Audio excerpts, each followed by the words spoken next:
Hey everyone, hope all is well. My name is Myles Dyer and welcome to the Quest for Global Empathy.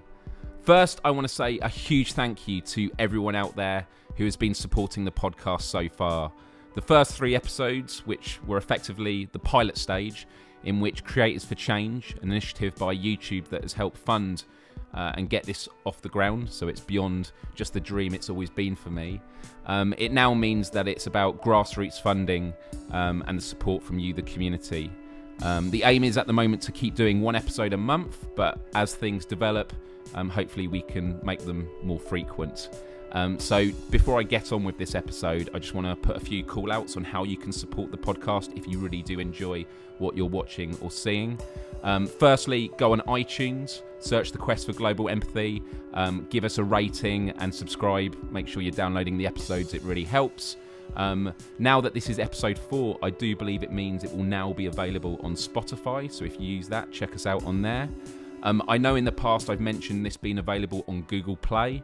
That was a mistake on my part because what I didn't realise is if you're not based in the US or Canada, you currently can't distribute podcasts on there. So for Google Play, stay tuned on that.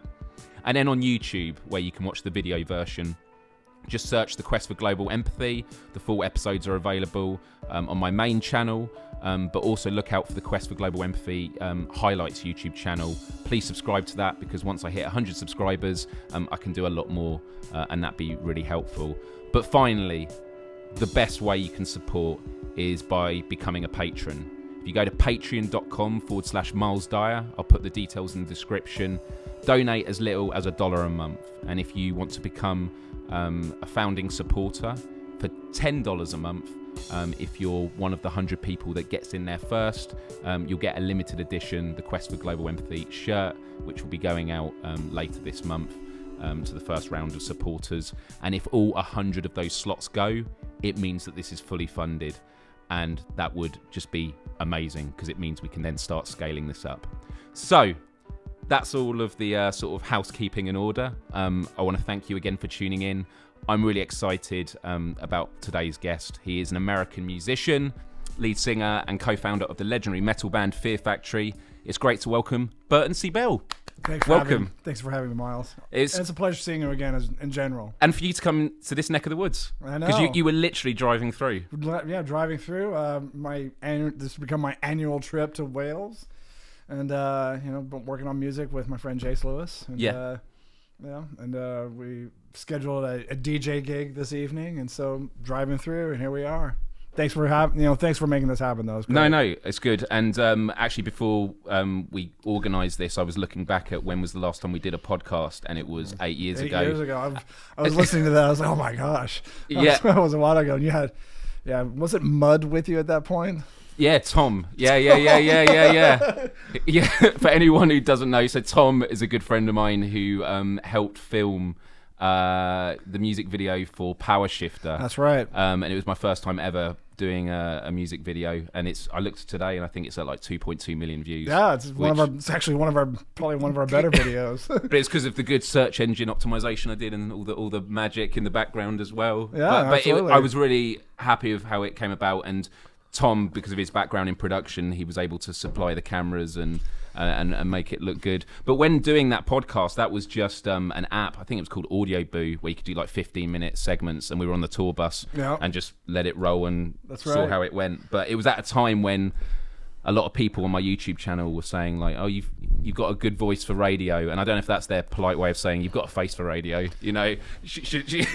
Well, you have a good face for television, but you do have a great voice for radio. Yeah, I'll take it like that. But I always knew that I only wanted to do a podcast when I was sort of ready, and so sort of having this set up and the fact that you were in the UK at the time, it seemed a great way to slot in. It's really cool because I've got a lot of cool guests this year, from psychologists to counter extremism.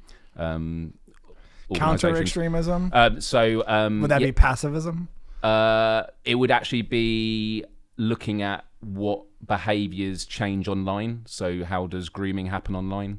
So when you think of people that like leaving the UK to fight with ISIS in Syria, It's what sort. It's a line of indoctrination. Of sorts, correct. Yeah. And so the Institute for Strategic Dialogue, who I've done work with Google, teaching schools about dealing with fake news and things like that. What they focus on is looking at, how do young people use the platform today, and the phrase they use, which I think is really powerful, is, and they say this to policymakers and people in government, that you can try and do all you can to protect children, but at the end of the day, the first line of defense is the child themselves. Yeah. So if a child doesn't know how to detect what fake news is, doesn't know what emotional manipulation is, the us versus them mentality, these are all things that we look into. It's a powerful tool. Yeah. It certainly is. And the mind is a sponge. That's it. And so by teaching kids at that young age, just to, not what to think, but how to think. And when I've been teaching these schools, they're like 14, 15 year olds. I said, when I was at school, all my phone had on it was the game Snake and texting. And you had to actually press physical buttons.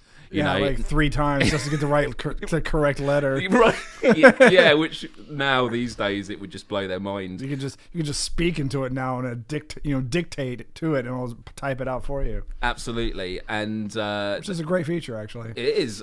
But it's come a long way in such a small period of time, because I remember having cassette music for listening to music on cassettes. Yeah, and like sometimes the tape would break and you'd have to use a pencil. Yeah, you have to wind it up with a pencil and make it tighter, and then CDs came out, and I was like, wow, you can shuffle an album or put it on repeat, and that was mind blowing. You can immediately go to the song that you wanted to hear instead of having to fast forward. Yeah, And then MP3 players. I had one of the first MP3 players which boasted being able to hold, I think, 30 songs. I know. Oh, I know. Well, I remember the first computer was like, it's 2 megabytes. A lot of the old games, like GoldenEye on the N64, which was a mind-blowing first-person shooter, I think if you look at it now, it's under 100 megabytes, which is just laughable. It's come a long way. And young people who are growing up in the world today, their starting point, their frame of reference to begin with, is Spotify. It's complete access to music all over the world instantly. Without paying for it. Without paying for it. So they have no value for music. Do you believe that though? Yep. I absolutely believe it. They have no value for music. Not everyone, but a lot of young people do not value music because it's so instant. It's so instant and it's free and accessible. And I get that. And so when you talk about the value, you mean effectively the cost. Well, no, they don't consider it artwork. You don't think that? For the most part, yeah. Okay. Because I think the only reason I would disagree partly is because I'm sort of in that intergenerational where I've been on both sides You've of it. You've been on both sides. Because I've gone up to bands that I've seen live and they're selling their CDs, and I'll give them the money for the CD, but I'll tell them to hold the CD because I'm listening it on Spotify, and they find that a bit of a weird thing. But but I know there's a lot of people. There's music is an art form. And for the most part, is an art form. And when you don't consider it an art form, you have no value for it whatsoever.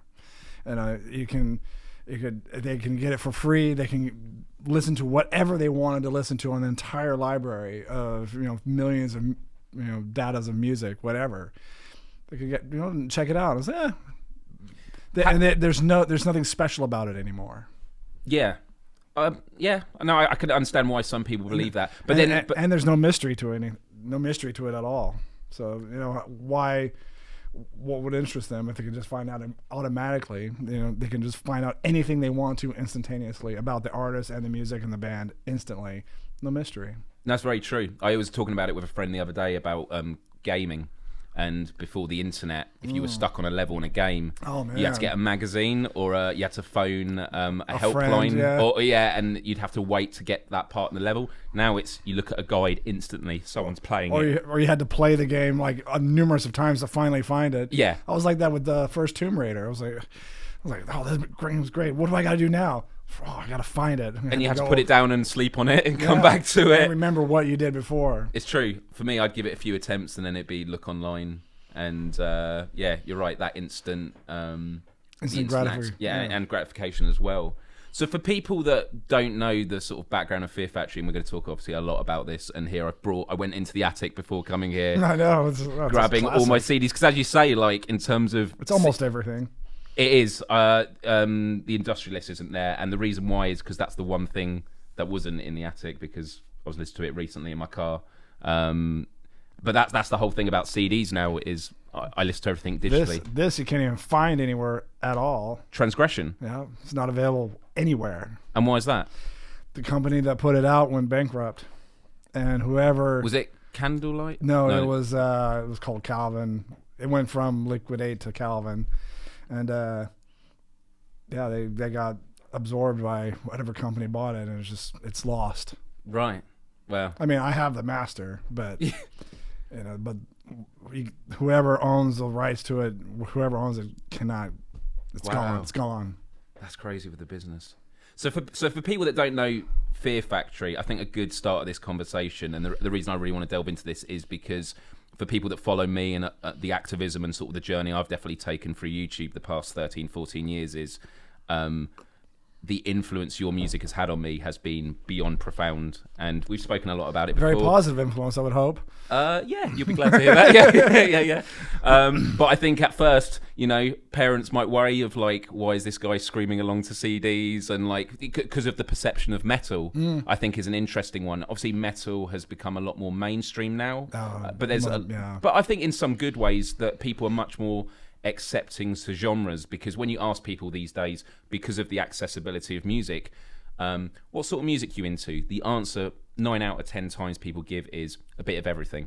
And it's because we live in a world now where you can delve into these different worlds. I love all types of music. Yeah. Whereas again, prior to the internet, you would tend to trade music with friends who would be into similar music. So actually a term that we teach kids at school with the counter extremism initiative is echo chambers, which is the concept about that you talk with people that think like you, and so you keep reinforcing opinions. But that's not just to do with the internet and sharing articles on Facebook about politics. Would that be also considered a think tank? Yeah, think tanks would be that as well. The most responsible would say that we think outside the echo chamber, but you always hear about it like the Washington bubble and the Westminster bubble and the elite and things like that. But it happens with people at the pub talking about things. Washington's not a bubble; it's a dead weight. We will definitely get to that later. So, with Fear Factory and looking at the genre of metal, you don't actively listen to metal, even though you're in a metal band. Like, as you say, you listen to a lot of things. I listen to a lot of things, and I always have. I never, there's some metal bands that I do like, but as a personal I don't really listen to metal that often. What do you think, to people that are sort of new or haven't really delved into metal, how would you describe the appeal of metal and what it offers? Because some people who are look at it face value, will just think of it's just heavy and screaming. Everyone has, a vibration that they like. And there's a vibration that everyone will be attuned to. And a lot of people, there's a metal band or a metal sound that you will be attuned to, that your vibrations are into. It's like, oh, I relate to that. When it comes to screaming, a lot of bands are screaming. But I don't consider what I do screaming, because I feel like I was actually I feel like I was passionately expressing something that I truly felt was important to me. And it might sound like screaming. I call it orating. Yeah. And I was like, this is what I truly feel, and this is I was so angry, this is how I'm getting it out. And a lot of people can understand that. I guess it's a punk rock attitude where it's just like anti-establishment, and that's where I'm coming from. I was against everything that was bringing me down and my world around me, just causing me issues. I was thinking about that whole anti-establishment thing a lot earlier today before meeting, because I realised that although a lot of the themes you talk about, man versus the machine, and what the machine is, it's not just necessarily literally a robot. It can be about the establishment. The establishment. That's what demanufacture is all about, is the establishment. Right. Put into a metaphor. Yes. But even that, I realised it taught me about being anti-establishment by the fact that when I listened to it at school, most people weren't into metal, and so by that nature, I was anti-establishment, because I wasn't listening to what was necessarily popular. You weren't conforming. I wasn't conforming, and I think when you grow up with that, with peer pressure at school, you don't see that as a position of strength. you see it as weakness because, you know, it's about popularity at school and fitting in. That's right. Whereas looking back and I think about some of the things I did at school, I mean, in one of my last years, I did a public speech in their competition. You can tell it was a private school because they had public speaking competitions.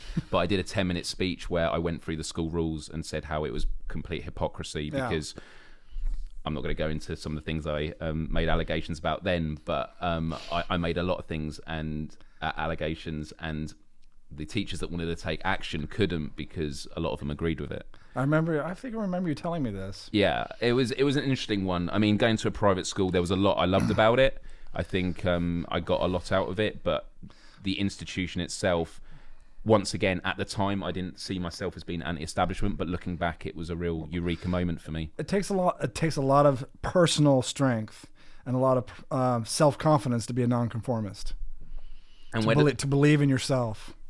And do you think, but that strength is never, it rarely comes through intention to begin with, does it? Because I mean, when I look back, of course, there was an intention with the actions I took, but you don't do it to be courageous, if you know what I mean. You do it because you believe in it. You do it because you believe in it. And it's not about, it takes a certain amount of courage to believe in yourself and to believe in the thoughts that you have are correct, and because they go against the grain. Takes a lot of strength to go against the grain as well, you know, to be the one fish that goes upstream, you know, to be the one fish that goes against everything else. Sure. Takes a lot of courage. So, but courage, you know, courage is probably not your first thought about it. It's just being like, that's not right. Yeah, absolutely. You know, knowing right from wrong, and you know, and wanting to speak loudly about it. So when Fear Factory started, you guys would have moved into Hollywood to work on stuff in what, 1989? It was 1990. Oh, 19, and we started in Hollywood. We were living in Hollywood, but we were rehearsing down in roughly a little bit south of downtown, just south of the USC area, which was not a very good area, and. You know, it was we were rehearsing in it was a jazz artist, had his own little studio next door. It was entirely black. It was a black owned little strip market. You know, there was a what do they call it, halal meats next door to it, and I'm not really sure where else was there, but it was locked up every day. And we would open the gate, park my car there, and we just. Oh, you know, and you weren't signed at that point? No, we were not signed. And how old were you guys? I was 21. Right. In 1990, I was 21. And we were 21 when we started. I was 21. Raymond was still in high school, which is, you know... Raymond being the drummer. The drummer, and his friend was also in high school. The bass player was also in high school. So, yeah, it was... So when we started, we were just writing music. You know, just Dino and I were living together in the same house. You know, I moved into the house that he was also living in, but the band I was in at the time lived there. So they invited me to live there. I was living on a floor, sharing a living room apartment, and you know, I needed my own room. So I moved in, and that band broke up after 8 months, and then. You know, Dino was like, "Hey, you know, come join my band. Well, let's start a band together." That's what it was. He didn't have a band, right. So he'd known Raymond, so that's how it started. You started jamming, and then you'd written the music for your debut album, "Soul of a New Machine." Well, we were writing music. We were writing for 6 months before we even played a show. We wanted to have a good amount of it, you know, sets worth of music. So we started writing music, and you know, Big God was one of them, and I can't remember a few songs, early songs. Very anti-establishment songs. I mean, Big God, the opening speech is the purest form of. Yeah, that didn't come on until we recorded the album. Oh, really? Actually, that recorded the demo, but you know, but the idea of Big God was, for me, it was in the beginning. It was just writing about what I was feeling, and because we didn't have a name for a while, we were just writing and then we finally got a name. We came up with the name Fear Factory, and it was like then that started the philosophy, because when we came up with the name Fear Factory, we created the philosophy of what a Fear Factory was, and it was like, well, what is a Fear Factory? Well, a Fear Factory could be. It is organized religion. It's organized education. It's government, and it's figures of authority, establishments of authority. Police, army, everything.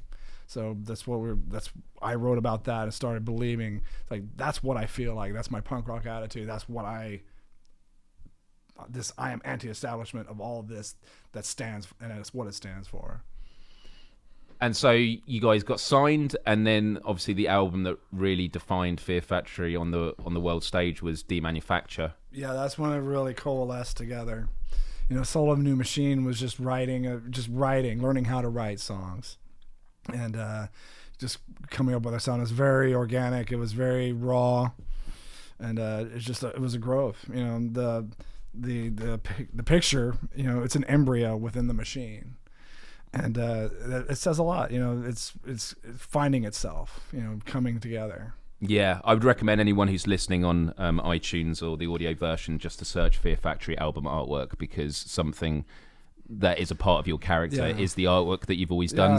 So Soul and Machine was done. The artwork was done by in-house artists for Roadrunner, and it was a great concept. An embryo within the machinery itself, but Dave McKeon, who did Demanufacture, really, which is so super iconic. It's very iconic. Half rib cage, half barcode. Dave McKeon is a very iconic artist to begin with, and he was doing stuff for Roadrunner at the time, and he got it. He molded.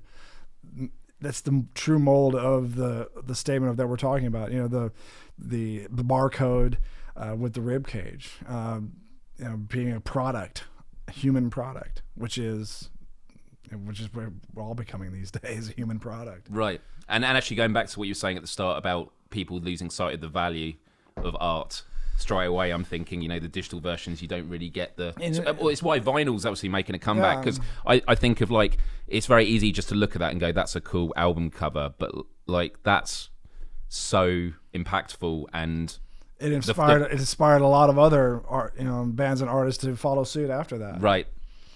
So you Demanufacture, and some of we've spoken obviously on the previous podcast 8 years ago.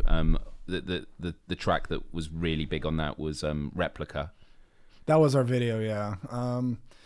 And which, ironically, one of the more mellow songs, not mellow, but one of the people are laughing now, going more groovier songs from the album. It's less double kicks, and it's honestly, it's weird that song defined us. It was, but the song that really seemed to break us out from that album was Zero Signal, when it was on the Mortal Kombat soundtrack, and that's where more people heard about it. And that's before gaming was big back then, but now people feel getting music on games is such an obvious choice, but back then it wasn't really thought about that much about being on computer game soundtracks. But it was crazy. Yeah, I saw an article the other day actually about the whole Tony Hawk's computer games, of how that really got sort of punk rock into kids' bedrooms, because it was like Papa Roach and trying to think of all the bands that were on it, because if you just heard it on repeat in your bedroom and all the games you were playing, that was, it's a form of indoctrination, but there was a lot of music used to be on games back then, and not so much anymore. Yeah, and they used to pay big money for it too. That's true. I'm wondering, I know, but then I think the trade-off now is if you get your music on a game, I'm sure there is some royalties you get, but probably not as much, but the exposure you get from being on a game. I can think of a lot of artists that have made it that way, but as you say, it's kind of, for me, and we'll continue with this conversation about the music specifically, but with how the industry has changed as well, I feel like that music itself is now the marketing apparatus. It's like the way that you can make money out of music is not through music itself. That is the thing that you want people to share far and wide, and the ways that you do make money is by producing things that people can't pirate, like great live shows or merchandise. And I'm sure that's changed in your business model. It's changed a lot. And actually, it's the artist that doesn't really make any money at all, which is really sad. We were having this conversation the other day that artists, all band artists need to must have control of their music, or they're not going to be able to survive whatsoever. And the fact that they need to own it, like you're saying, the only way an artist these days can make money is by touring, because album sales do not exist anymore. The only way we have to play shows just to sell music, to sell merchandise, and that's even becoming harder these days too, because a lot of people aren't going to shows much. I mean, people are going to shows, but it's more and more difficult to make money out of that as well. I think it's also because of just the vastness of choice people have these days. Like, there's so many more bands playing. Things are much more easily accessible. It's oversaturated. Oversaturated, absolutely.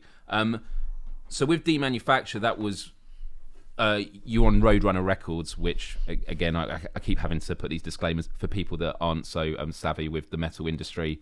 They're like the Titan record label. They were at the time, yeah. Yeah. And just like every other label, they something connects with their label and blows them up, and they take that route, thinking that that's the future. We were having this discussion the other day with Jace, and they think that's the future when it was just a blip, right? And it was an anomaly, and because they take that route, and then their whole template they had beforehand goes out the door, and they take this new template, which was an anomaly, and it just fails. And that's what happened to Roadrunner.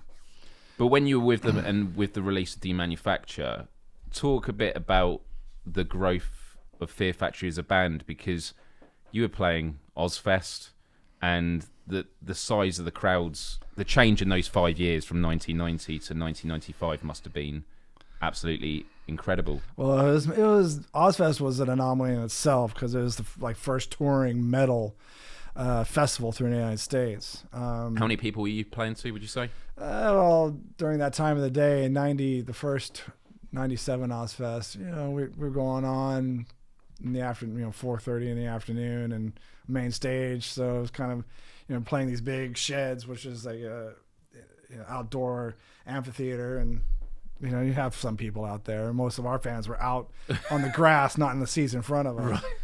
Right. But a lot of, there'd be a few people. The tour, the most people we saw was when we were opening up for Ozzy on his Retirement Sucks tour, when Demanufacture first came out, and he was playing theaters.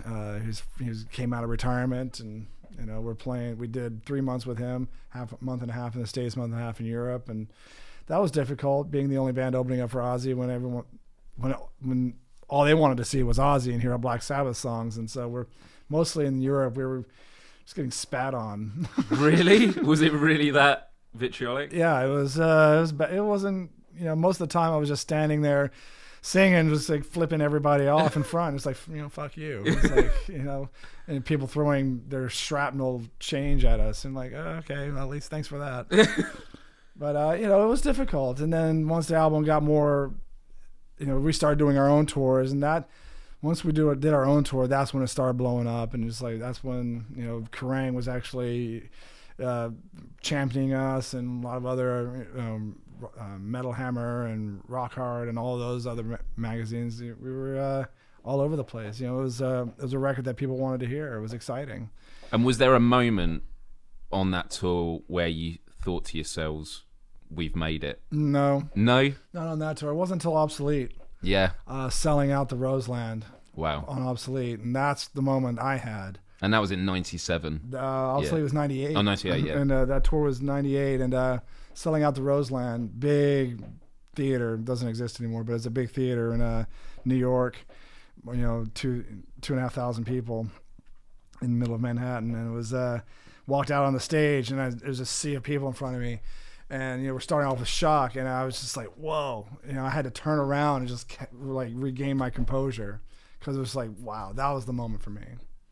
And what was it like having to deal with an audience that big? Like, Well, with the nerves? Well, it was definitely all our audience, Yeah. But the first, I dealt with big festival audiences before that, but this was like strictly our audience, and they were here just for us. And I was like, wow, it was intense. And Obsolete, the overall concept, because that was a real story. It was the first story first actual story I Yeah. wrote into the liner notes, and it was it was a good, wrote it as a screenplay and waiting for someone to still make it. Still, you still would love it to Absolutely. be taken off. Yeah, it makes a great story. It does. Talk a bit about the story. Well, it's about a future of apocalyptic future that we're kind of living in now. And it's funny how what I was writing about is true as I see it, and that's how I've always seen science fiction writers. They write about what they see, but in their present time, but they put it into different terms and different metaphors. And what I was seeing then is even more true now. There's violence against the general population, just lack of empathy, lack of total apathy towards being complete apathy towards the government taking control. I remember the track Securitron, which is all so true. Which is all about surveillance and sort of. I came up with that title. I saw the sticker. It was a sticker. It was an actual company in Los Angeles. Really? Yeah, Securitron. It was a CCTV. No, CCTV. It was private. Oh, right. Private security. Private security for the building we were in. Okay. Rehearsing in, and I don't know if it was working, but it was Securitron. But it was the whole ethos behind it is with the line "no place to hide," and soaring vocals, really powerful, and especially in a lot of my activism in the last 5 years about the surveillance state. CCTV has been here for years. Oh yeah, I mean CCTV, but then we look at all these gadgets people like putting in their homes where they can speak to it and order stuff off Amazon and whatever, and it's like you do know that is just constantly listening in. I was thinking that the mechanical takeover will be violent is completely wrong, because we're going to let it happen, because we're letting frog in boiling water. We're letting technology not control our lives, but make our lives easier, and it's through apathy that technology is going to take over. And not apathy in terms of the attitude, but the other convenience of it. It's the convenience. And often when I speak to policymakers about young people today, who has most responsibility? Is it government legislation? Is it the tech companies? Is it education? Is it what families should be doing? And for me, it's kind of like the genie is out the bottle. Like the tech companies have had business models where they are encouraging young people, not just young people, because I think we all do it. You want to get the likes and clicks online. People find themselves in a situation where they're willing to trade their privacy for social status. I know. People get all in uproar about my lack of privacy. The Patriot Act. You're stealing my information, but people are giving their information freely on Facebook. About everything. Yeah. So you're not really mad about your privacy. You're just mad because they're doing it, and you don't. You're taking your information they're taking the information when you don't want to give it out. Right. Yeah, and there are things that I feel that, based on sort of the values I preach, there are flaws in the way I live with social media, where I'm giving up my privacy. I'm sure you'd agree with. Yeah, absolutely. Yeah. I give I unfortunately, being a musician and an artist in this day and age, you have to use social media to get get your thoughts and processes out there. But I still believe that I try to keep a mystery. I don't always post. I don't post everything. I sometimes post, and I just post rarely. I like these story features you can do on Instagram and Facebook, where it's sort of a 24-hour and then it disappears. I mean, we say disappears. What does that mean these days anymore? It's still out there. Yeah. Someone's got it. But I'm always mindful that you should be careful with doing that, because if, let's say, I'm out on a trip and I'm posting a story saying, hey, I'm out at this event, like even if you were doing it at a show and then your house got broken into, the insurance companies could then say, we can't insure you because you declared that you weren't home. You know, they could make that argument. And so you've got to be really careful when you post online that if you're out and about. But isn't that ridiculous? You know. Oh yeah. Obviously, you know, usually people who break into houses already know that someone's not there. That's why they usually break into the house. To blame you for posting that you're out somewhere else is such a cop out, and it's something that is, well, we don't want to give you your money even though you're paying for it. But you're suggesting that insurance companies have the customer's best interest at heart. They don't. They're a business. They're a business. You know, even though you pay thousands of dollars into it every year, they don't want to give you that money back. Right. So with Obsolete being at 98, just what we were speaking about now reminded me of a movie that came out the year before, which I believe you have seen and we have spoken about before, which was Gattaca. I think I've seen that. Is that Ethan Hawke? Ethan Hawke, Uma Thurman, Jude Law. That's a good movie. It's an amazing movie. Yeah. And so the preface, for anyone that's not seen it, dystopian future. Yeah. It's actually about the change, a generational change with technology, where you have Ethan Hawke, who plays a young boy that was born with a heart condition, but sort of DNA testing was coming in, genetic engineering, and so your job interview would be a blood sample, because they could find out everything about you. Right. And so as a kid, he couldn't be insured because, you know, if he's got a heart condition, that's a risk, and so he couldn't go to school. And then he ends up as being a janitor at a space station, whereas his brother, who was born, I think it's a few years later, it was at a time where they were able to manipulate the egg, and so parents could actually choose their child from eye color to just having good health. So we're right around the corner. Right. So they could phase out, you know, people having been born with heart conditions, and so the dynamic, and so the dynamic of the whole movie is living in a world where Ethan Hawke is sort of at odds with his brother, who is, I think they in the movie they call them like godchildren. They're just like, you know, they're physically perfect, and so it's how he tries to become he wants to become an astronaut, and it's like, how does he go for that dream? And so obviously I'm not going to go into spoilers of how it ends out, but in it he meets Jude Law, who was a world-class athlete, won gold medals, but he was in a car crash, and so he's in a wheelchair. But of course, being in a car crash and in a wheelchair, that doesn't come up in your DNA. His DNA still says he's physically superior.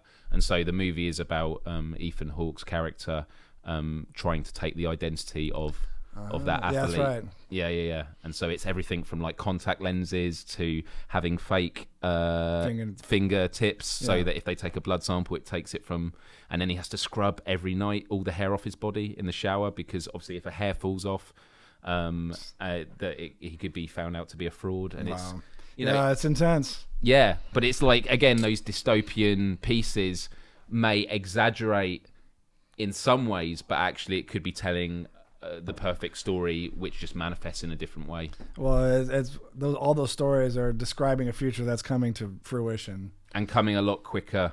Yeah, it is coming quicker. You know, I was just reading about some new process that a company's coming up with called, I think it's called ectogenics. But you know, as I was watching it, it was like, this is the Matrix. You know, embryos growing in incubators. Right. No, I think I've seen that they've done it with a sheep, a baby lamb from an embryo grew in a sack, which just, like the Matrix. And what looks completely alien it's how these things become normal. Yeah. So if we spoke to our younger selves 20, 30 years ago, you're going to have a phone which you can talk to, and you'll have access to all music in the world. I'm gonna have a very powerful computer in my pocket. Yeah. I was like, what? I'll never be able to afford that. And so it goes to the foreshadowing about what's just around the corner with the singularity. When we look at Ray's Kurzweil, who is it 24 C5 or 2025? Oh, has it come forward now, hasn't it? It's coming very close. Because when I see a lot of discussions about technology, a lot of people go, "It's not going to happen for decades," and it's coming. People have no idea. Like, I started YouTube 13 years ago. That is nothing in the grand scheme of things, and the amount that my life has changed and how I've seen the technology change from it just starting off as a platform where you upload videos and it's this empathy machine where people share stories and experiences. It was how I got really interested in mental health, because I did a video talking about my experiences that had 100,000 views, and I got letters from people all over the world saying, I have this issue, this has helped me. Someone got off medication for depression after seeing that video. Right. As a disclaimer, always speak to your doctor. Vlogging is not a substitute always for medication. But it showed me in that instance, there is clearly something we're overlooking here, which is the power of shared experience and empathy. But now YouTube has all the infrastructure called Content ID. So if you upload a music video, you can then tag it, and it means if someone tries to upload that music, you know, hundreds of hours of content is uploaded every second. If you upload it, instantly it takes it down. So that sort of, it's in, you know, it can instantly detect and map out. And there are a lot of media organizations now looking for ways of time stamping video. So if someone uploads, and I've seen this done before, I think someone uploaded a video of an earthquake, or an earthquake had happened in the world, and someone uploaded a video with footage from it supposedly, but actually if you searched on YouTube you'd realise that footage was from 9 years ago. So when you look at like journalism on the ground in war zones and, you know, misinformation, they're now starting to build infrastructure that will be able to timestamp stuff, not just on YouTube, but if it was uploaded somewhere else in Google. It's how do we join it all together to ensure that in a world of such mass information, how do we improve the quality of what we consume? Information, because there's a lot of misinformation out there as well, like you said, you know, more than ever. An earthquake from 9 years ago being well, the earthquake was real, but the footage was old. And this goes to the heart of how education has changed, and with a lot of the work I'm doing now, which is traditionally education was about young people go to school to learn, you know, finite information, learn the curriculum. The teacher says, this is what you need to learn to do the exams, you pass it, and that's it. We now live in a world that when young people leave the school gates, they're now being bombarded by, you know, not just the 6 o'clock news, which I used to watch, you know, or it might be in a bit later. You know, education has changed as well. And now they have to teach you how to think. Well, I have 3 children myself, and they're in public education in the United States. How old's your eldest? She's 12. She's be 13 next week. Right. So that's when really becoming independent and curious. And so I've come to see how education. I remember it started when I was in school. They're not teaching to learn. They're teaching you how to take tests now. You need to know just the basics, just so you know how to take a test, so you can just pass. Because it's all about, especially in public education, it's all about money coming in, so they can keep a standard of education, so they can still be able to pay for the schooling. Yeah, so the marketing is this is our grades. So it's not, you know, unless you have a teacher that's really going out of their way to really teach you, you know, more about the world and philosophy and physics and everything. You know, just more than just the standard. You're just going to become a drone. You know, learn how to take the test, so you can learn the basics, so you can just get by on outside of the world and you know, outside of your computer. I spoke to teachers even 13 years ago when I started YouTube, and they were expressing these same things, because, you know, it takes a special person to want to become a teacher. That they do it because they want to make a difference, and they're unfortunately constrained by, on the one side, the school saying you have to get these grades. So if they're limited on time and resource, when they go into the lesson, and I remember being a curious pupil that would ask, do you know what, actually I remember a really specific example. So this is when I was like 15, 16 doing biology, and it was about how you perceive light and how it's the composition of the material and how it reflects, what light waves it reflects is how you see it. And the question I asked the teacher was, what is the difference between red and green paint? And the reason I asked that was it looks like the same material, but one's one color and one's not the other. So how do they look, how do they reflect light differently? And I remember very clearly the teacher just going, oh, you just mean how, you know, sometimes you want red paint and sometimes you want green paint. And I was like, well, yeah, but how's it different? And they went, you know, we can talk about that another time. And they moved on because they don't know. Or it could be that. I'd like to, yeah, it could be that as well. But it's like they literally just have to teach the curriculum. Right. And the fact that stayed with me shows you sort of the long-lasting effects of teaching positive or negatively. That's right, curriculum. And young people are very curious and they're constantly asking the big questions. And it's why I think, especially in today's day and age where technology and the internet has empowered young people to express themselves more, you see these stories about... I would hope so. You know, not all young people are that way. Of course, but I'm saying that there are now examples where I think, I'm going to butcher what age he was when it first started, but there was a guy who I think was 15 who designed this flotation device that goes out into the ocean, and they reckon in 10 years it's going to clean the oceans of plastic. I've seen it, yeah, and he's now, I think, 22 now, and they're testing it now. And it's not just like the big bits of plastic; it's all the microplastics, the ones that you can't see. But he thought of that when he was 15, and there are young people that are like in their mid-teens who are coming out with cures for particular illnesses and cancers, and it's just because, fortunately for some of them, they have been in an environment where when they have this out-of-box thinking, they've actually had the ability and support to put it out there. Once you get into adulthood and you're working a job and just trying to pay the bills, you just want to keep your head down, and the path of least resistance, you become a part of the establishment. You do, you know, and your creativity is squashed out. Yeah, you know, because you're just trying to get by. That's it. And so, you know, people can be creative in some avenues. It's kind of sad when you hear, like, you know, people that, you know, I'm in a band and I think about it's a great avenue for being creative, and it's like, it's quite sad that we have to look at life that way, that you need to find a specific avenue. Like, why can't you be creative throughout life? And it's because a lot of the jobs people do don't offer that. It's just clock in. That's a lot of a lot of the jobs that are only available these days are service. So the service industry, and you know, if there's a lot of, you know, technology has created, you know, a lot of good, you know, and you know, as much good as it, you know, as much good as it has created, it creates also the negative impact as well. However, you know, it does. I like to look at the good side of it. You know, it's creating. You know, young people are very intuitive and ask a lot of questions, and because they're so hands-on from the very beginning with technology and computers and software, whatever it is, they learn it so quickly that they are able to design, you know, like, for instance, you know, a machine that will pick up, you know, all the plastic in the ocean. You know, there's more of that happening, and that is very positive, and I think that needs to happen even more so. You know, young people they're the future. And it is, and when I've been speaking at schools, I actually say to them in a room, like, this sounds like a cliche, but you really are the future, because a lot of the big issues like climate change that we're facing, they're going to be having to live with this, and they're going to have to be the ones that they're the ones that are going to have to be responsible for it. Yeah, because you know, the people that have created it are going to be dying now, and they're leaving us this world that's just going underwater, literally. It's scary. And, you know, we talk about this figure of, like, we've got 12 years to sort of turn it around.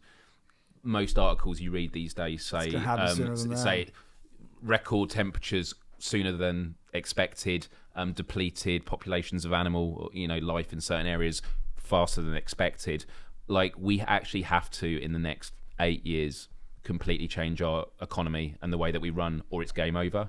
And I remember when talking about it, you know, even with the governments that are running it now, that's not going to happen, because it's too costly for the economy, you know. And it's but what's the phrase? I'm going to butcher the quote. There's a quote like, "If all you care about is money, try counting it while holding your breath." The idea that, you know, nature overrules, yeah. And but because of the world that we live in with technology, concrete jungles and things like that, we've started to become detached from the fact that we have evolved over hundreds of thousands of years. We came from the sea. Like, we actually are a part of nature, the symbiosis that takes place. Absolutely. But most people feel like, no, we're humans. We can conquer nature. It's like we are nature. We are nature, but the world is a living organism, and it's healing itself the only way it can, by destroying the cancer that is upon it. Yeah. Have you delved much into climate in your writings? Do you feel? No, it's no, that's No. I don't know why. I care about it, of course. That's what I'm saying, and it's not saying you have to. I'm just curious if there was something I overlooked in terms of, because there'll be themes that overlap to it, but no, I never really touched upon climate. Because I feel like there is the industrialization of industries is technically touching on climate, because that is the cause of it, the sort of mass production of just Yeah, but I've never actually talked about it, specifically. Sure. I don't know why. It's I know it's interesting. It's an interesting question. I don't know why I've never done that. Well, there you go. If you hear a Fear Factory song soon, called "Save the Planet," it's it's definitely affecting us all. Yeah, and obviously affecting us all on a daily basis. You see some of the photos of some place in the world where they have to have keep people in, like in China, where the smog is. Well, you think LA smog is bad, but then at the same time, China's building these skyscrapers which are basically cleaning the air. Well, that's good. It is good, and I saw in a YouTube comment, because sometimes there are good comments on videos, on a piece about the climate, saying he was from Pakistan, and he says that our government has just ordered the planting of 1 billion trees. And everyone was responding to it, saying it's good to hear these stories coming out. I should really have verified it before I mention it. I mean, I could look in a moment, but I did also see an article from the end of last year that says that we're at a point where there is so much CO2 in the atmosphere that we physically can't plant enough trees now to combat the carbon dioxide. We're past that point. Yeah. But it's other things there's a cavity underneath the Arctic that is going to be exposed if it keeps melting, and the concern is that there is bacteria under there that is millions of years old. Well, they're saying that about an area in Siberia as well. The permafrost that's melting. Right, and the point is that if it does melt because of the rising temperatures, we might be exposing bacteria that we have no immunity to because we've not been connected to it. I think we're being exposed to bacteria now that we have no immunity to. The Zika virus. We'll say, where did that come from? Right. That was bizarre. And even if it's not just bacteria, it's just poisoning that we're doing ourselves. Just think of in America with Detroit, Michigan. Oh. They still don't have clean drinking water. Flint, yeah. It's, Flint, Michigan, sorry. Yeah, well, it's a neighbor, but I get your point. It's and we did that to ourselves. One of the richest country in the world, arguably, and you have a population that is suffering. It's a very poverty-stricken area, and so they're deemed as people that people that don't exist. It's well, you're living with it, so we're not going to say anything, and we won't give any money to help it out, and the government still hasn't done anything to help it out, to change it. And that is why I'm hopeful with this sort of empathy machine notion of YouTube and online video, that people sharing stories online, that people are no longer out of sight, out of mind, or it's becoming less and less so. I always talk about how, when you go to war with another country now, it's not just with strangers from afar. You might be friends with people in that country. I know when more than likely you are. I know when some of the uprisings were happening in the Middle East and across the African continent, there were people I was relaying messages out via Twitter because their government was shutting it down. I didn't know who these people were, and I'm not saying I was a superhero or anything. I was just merely retweeting stuff, but they had an ally who we've never met each other before, but it was just a way of helping. And so the fact that we're now connecting dots that are geographically isolated, it means that centralized power systems that want to keep us divided, we're coming to an impasse. We are truly a global community, and which is being questioned at the moment. But through technology, we're a global community. Through the internet, we're a global community. But it's in question because for instance, the United States, we have a leader that wants to create us, just isolate us, and be nationalists. And there are groups of people all over the world that just want to remain who they are and do not let anybody else in. And that's impossible these days. I agree. Unless you want to do it through violence and authoritarianism and plutocracy. And was it even with the discussion about Brexit, there was a really interesting article talking about, our leader is going to the European Union and is being asked, what do you want out of this deal? And it's a bit of a mess, and could do a whole podcast on that. But I'm sure. But when it's about sort of patriotism, the role of government is to tell their population you're number one. And this article basically ended saying that no government has ever told their people you're number two, and which means now that when governments are on the world stage, they have to get the better of the other, because they have a population that is barking, saying like, in Brexit, it's this whole idea of, we're Great Britain, we can go on without them. Patriotism is such a joke. I'm with you on that. I think there are times that I do feel patriotic, and I feel a good sense of collectivism with people in my own country. But like when you really think about it, and we've talked about it on previous podcast episodes, this idea of taking credit for things that you had no part in, and blaming people for things that means nothing. Yeah. And it's a control tool. And so with global empathy and what Jeremy Rifkin writes in The Empathic Civilization, he just talks about that we are at a turning point where we could become a global empathic civilization, because we went from blood ties with tribes to religious ties, where you'd empathize with people that were the same religion as you, to nation states, because a lot of nations aren't that old. And again, sorry for repetition to the listeners, but because I mentioned this before, but we have a toy store in London that is older than the United States of America. What's it called? Hamleys? Is it Hamleys? Yeah. A lot of things in the UK are much older than the United States. No, that's true. But people, we are, and then when we think about how much the world has changed in the last 10 years, it is like less than a blink of time span in the universe, and it could change so much in 10 years. And so I think there's a real urgency for us to take things seriously and realize that we need a common humanity, and we need to start building solutions for global problems, whether it's tax evasion, climate change, terrorism. And it's all going to happen very soon, through information like this podcast and many others. The young people are starting to see the reality that they are in, and the reality of what their future could be. And a lot of people are taking note, and the young people will become of age to soon be able to take that power away from those that are taking power away from basic humanity. And that's what I want to see. I want to see these young people come in and turn the United States around. I'll talk about the United States. I want to see them take it around. I want to see them take power away from the lobbyists, from the corporate interest, and give it back to the people. And that's not socialism. That is democracy. That is what you call caring for your nation. And that is what patriotism is. If you want to be a patriot, help everyone, not just those who can afford it.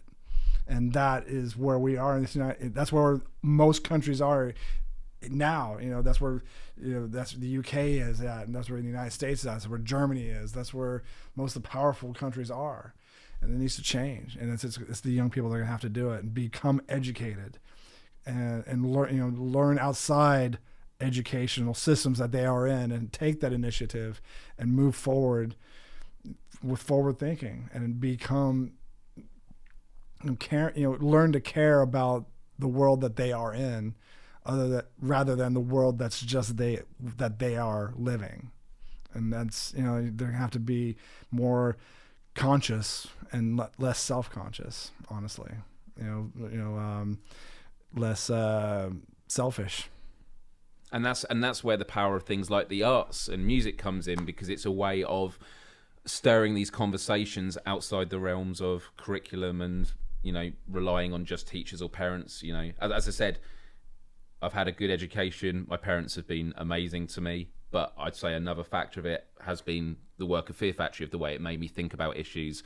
Again, some of the issues I may have not thought about it's so profoundly like Securitron about the surveillance state, but clearly later down the line, I felt informed in that way. Yeah, like on Soul in the Machine, I wrote a song called Crash Test, which is, it was, about animal cruelty and animal testing. And, PETA was really into that song back then. And so, Really? I support PETA, But they didn't use it as their... of course not.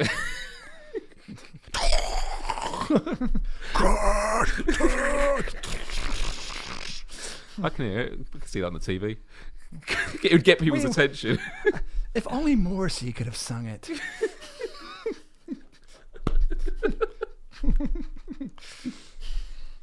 If it had a softer sound, I think we could really promote it. I'm going to jump to this next album, and then I'm actually going to go into the story of how I got into Fear Factory and contextualize it, because we've spoken a bit about it before, but it was a really profound sort of inspiration in my life.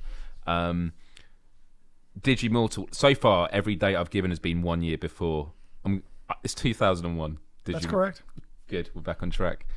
I was, and this is gonna.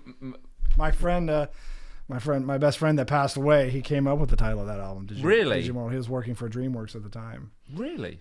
Yeah. So Digital Mortality, obviously. Digital Mortality. Yeah. And that would have been after the concept. You come up with the concept, and all the music was done, and then you were trying. Or what came first? We were writing the record, and as we were writing the record, my friend and I would always have conversations, and and just talk. And he came over. He was like, "I got a title for you. Check this one out, Digimortal." I'm like, And then did he send like, you an? Did he like Digi-Immortal or no, just Digimortal? I'm like, it works. Amazing. And then he sent you an invoice. No, but he always got into shows for free. There we go. That's the best kind of payment. Yeah, for me, so I was 16 on my couch watching. My parents had just got Sky Television, which is where it's cable in the US, but you had 600 channels. And I was watching Kerrang TV, and there was an interview with this band called Fear Factory, and it was at a time where, growing up, the early music I was into was sort of 80s pop music. Duran Duran was my favourite band. Take that. Take that, all right, yeah. I actually liked one of their when they did their comeback album. I quite liked that. I wasn't so much of. I actually like Robbie Robertson. I think he's a great artist. Yeah.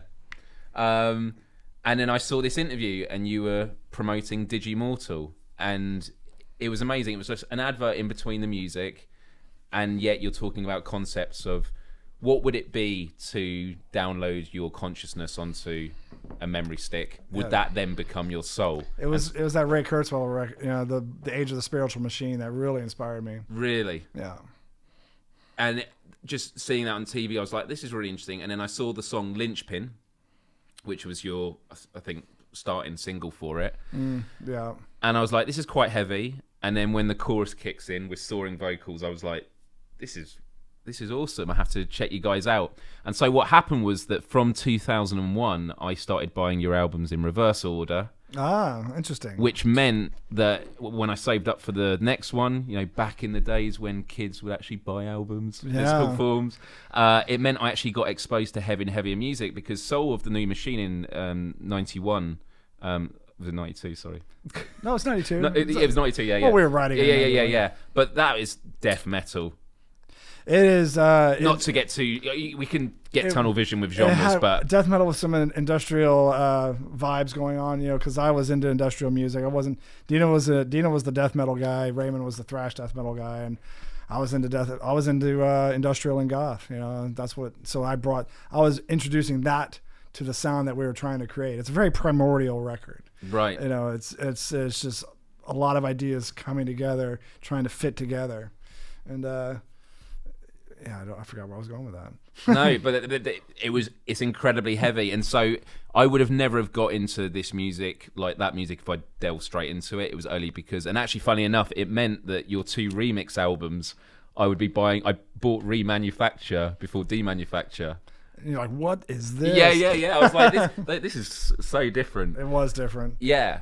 And so I developed a love for metal music. I was already playing drums, but then obviously I got a double pedal, stopped playing just rock music and started playing with bands. And I remember you used to play drums, that's right. That's it, yeah. God, it's been a while now for me. I actually had a go on Scott's kit just next door, and my hands felt like jelly. It's been such a long time. But then I was like, I have to see this band live. And so you were playing Reading Festival. Reading, we're literally just over the river from where Reading Festival was. I remember that. And that would have been 2001, 2002. Yeah, I remember. And I'd never been to the festival before, and my parents were like, we've got a camping trip. You can go any other time. And I was like, okay. And so I went on this family camping trip, and then Fear Factory split up. And I was like, it was just the worst nightmare ever, because it was like I'd got all this stuff and I was like, I'm finally going to go and see them live, and I was like, I've literally come into this at the wrong time. And yeah, sorry about that. Yeah, you should be. Yeah, no, apology accepted, because many years later you guys did a great comeback with Archetype. Yeah. But during that period, you then started a project which you're over in the UK working with Jason, Ascension of the Watchers.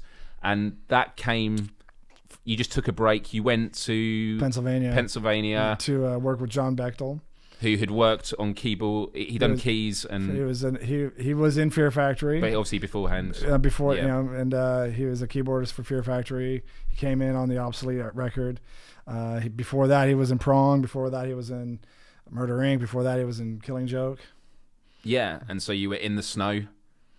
Yeah. Yeah, and just like away from everything. It was sequestered, and I was looking to do something different. I wanted to express myself in another way, and it was something I had to do. It was like beyond a calling; it was a need, and it was something that has stuck with me. It's a music that's part of my soul. So, Jace is very fortunate that he has a beautiful studio and that he's part of this band, and that we're writing an amazing record right now. I mean, it's written, but we're recording it.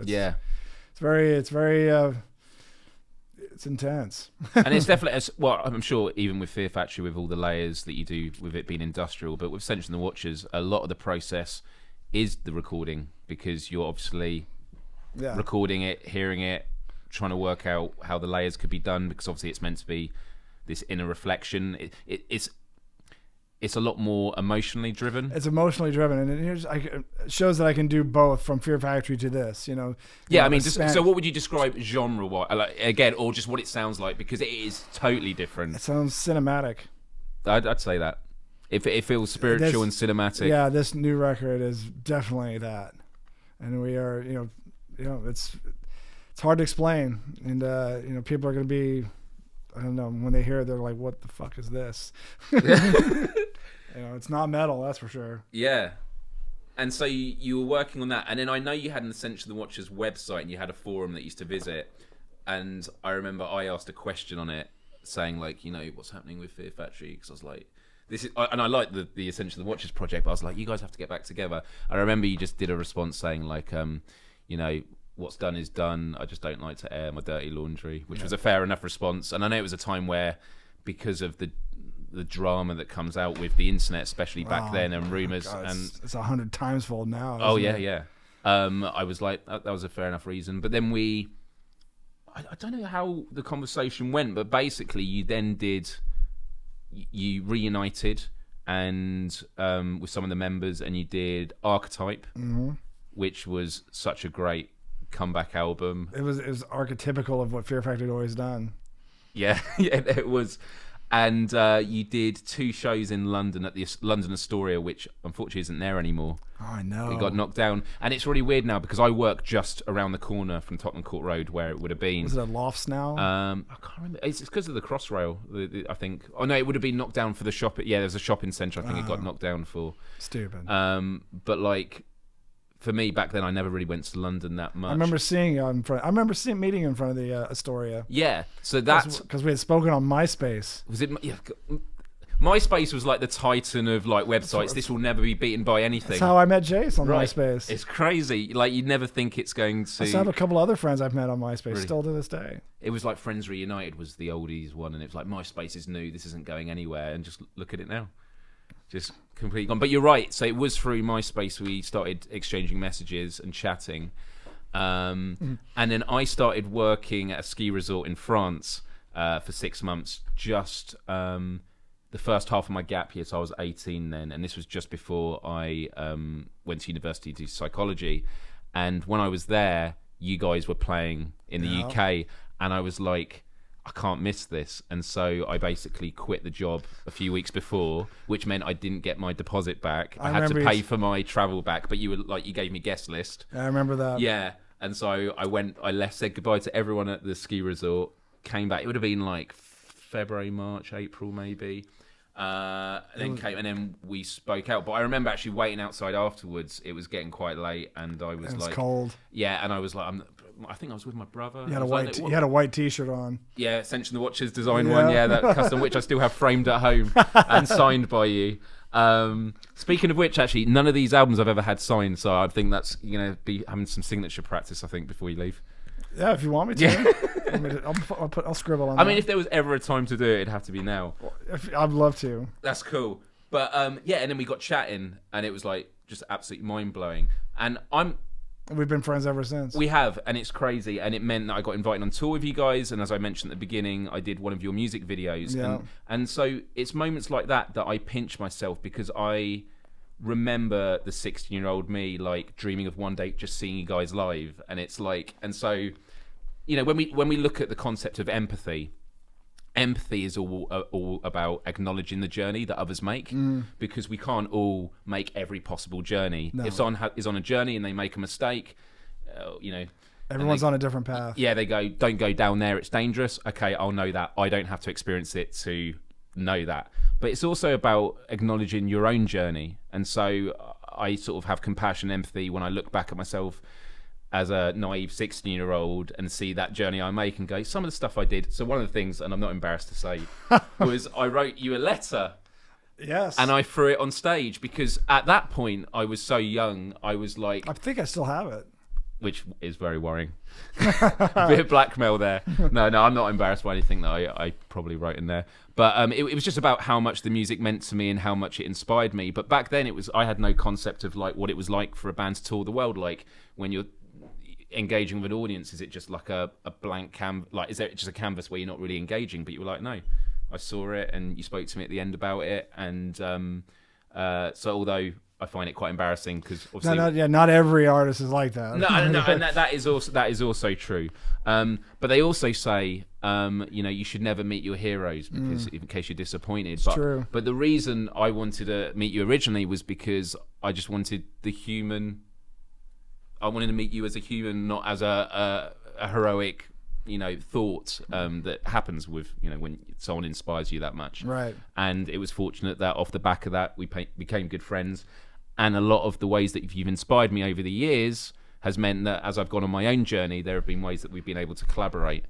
And I guess after all that story, the question then goes to you of, over this long period, how has your approach to the impacts of music changed? And your acknowledgement... My music or music in general? Yeah, no, because you always do music because you want to have an impact. But like, I'm just telling you one story. There are going to be so many stories out there of people that you've never spoken with. And even with my videos, I hear from people that were inspired years ago. The unspoken, untold stories. Yeah. It must have changed not just the responsibility you have, but I guess the sort of the power of music and storytelling that you do. Well, for me, I initially wanted to be a writer. That's why I moved to LA to be a writer, and falling into music just was part of it. I got to I got to write my lyrics, my poems, my poems got to be expressed. For me, I feel very fortunate to have this moment in time where if my words are being heard, I want them to be not just. I do want to have an impact. I want to have. If I have this opportunity, I'm going to say something that is important to me, to say something relatively positive, even if the music seems rather aggressive and negative, and the lyrics on the if you just at first glance, it might seem aggressive and negative, but they're not. All my lyrics pretty much have a positive end note, so to speak, and is saying something to where have an impact on the world that we're living in, and then just to make people think about it differently. Whether it comes to technology or to anti-government or the world we live in, or even throughout the music I write for the Watchers is about just pure love, and that's what it's all about. And for me, you can show that and have that impact and be who you are. I'm going to be myself, no matter what the art I'm going to create. I'm going to be myself, and to have just the courage to be that and just stand in front of it. People, there's going to be a lot of fans. Fear Factory fans that are going to look at this Watchers music and say, this is pussy music, what the fuck? It's not for you then. I don't care what people think. I do it for myself, first and foremost. And that's what the impact of music has had on me, is to be able to express myself and get it out there. And if a few people like it, then so be it. If no one likes it, so be it. I had that opportunity to put it out there and express it. And that's what art is. That's a great way of putting it. And when you mention actually about it sounds maybe negative at first glance, but then you see the positivity, I think that's just the very nature, the yin and yang of dealing with any issue, that there's a counterbalance. So if I'm talking to people in activism about a solution, people go, Myles, you're such an optimist. It's like, well, it's because I've just told you about what we can do about it. But then if I talk to people about what the problems are, they go, oh, you're such a pessimist. It's like, well, because I haven't told you about what the solutions are yet. And so you need to have those two components, I think, with any issue that you talk about. To change anything, you must know what you want to change. And you have to be educated about it. If you want to take over a system, you have to know the system before you take control of it or, override it. Yeah, no, absolutely. And, there's a lot of negative, if it means knowing all the negative, then so be it. But that's how you want to make a change. So that's the positivity that you're trying to do. And it might seem just a little bit part of it, but it's not. It's the whole act of going into it is positive. Yeah, because that comes with the intention and the willingness. When I think actually with a lot of issues, and the intention is courageous to begin with. That's true. It might not seem courageous, but the intention is positive. It's what I've learned a lot recently. I actually had my last therapy session on Thursday, and it's around compassion-focused therapy. Paul Gilbert, I've got his book there. He's actually going to be coming in hopefully next month. I'll have to tell you all about him. But he founded compassion-focused therapy, or he was one of the founders, and he tours the world talking about it. And the reason he talks about the importance of compassion is people at first glance always think compassion is just about being kind to others. But he says it's more about having the courage to stand up to darkness in the lives of others. Mm-hmm. And even more so, having the courage to stand up to the darkness in your own lives. Mm. And actually, when you look at kindness, being kind to people that are nice to you is easy. Doesn't require a lot of courage. But being kind to people that wrong you, that takes courage. And so the step further he takes it is we wrong ourselves all the time because we're constantly having this inner monologue where we're criticizing things we've done. I've realized through this process since September of learning all about this, of how much I've been beating myself up about a lot of things that have happened in my life, things that... Yeah, it's easy to be an asshole to yourself. Absolutely. The mind is the mind is geared that way in lots of ways. That's how anxiety is created, because you're just overthinking.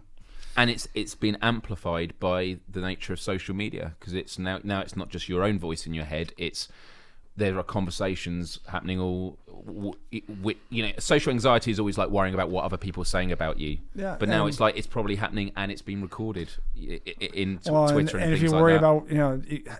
If you worry about what people are thinking or saying about you, then you're not really going to get far in life, because you're going to worry a lot. You have to really have self-confidence and to move forward. And it's like, I don't care. Sure. I know how I feel, and that's what's important. And that's been a huge battle that I've had to go through. If people are mean to you or are doing you wrong, and you're still kind to them, it's a lot of people don't think that these people have problems themselves, and it's a lot of times it's projection.